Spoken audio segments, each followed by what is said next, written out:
Qəbul edilən yeni qərara əsasən 2027-ci ildən satışa çıxarılacaq heyvanlar yalnız xüsusi avtomobillərlə daşınacaq. Doğru Xəbər Azərbaycan bildirir ki, qəssablar bu qərarın ətin qiymətinə də təsir edəcəyi qənaətindədirlər. Onların sözlərinə görə xüsusi avtomobillərlə daşınma baha başa gələcəyi üçün heyvan ətinin bahalaşması da qaçılmaz olacaq.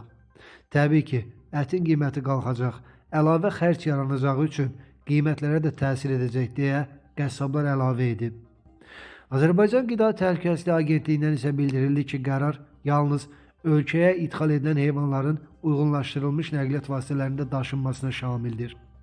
Daxili bazarda heyvanların hansısa xüsusi nəqliyyat vasitələrində daşınması müzakirə mövzusu deyil.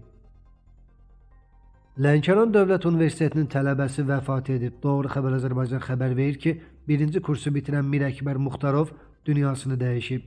Onun ölüm səbəbi isə açıqlanmayıb. Allah rəhmət eləsin.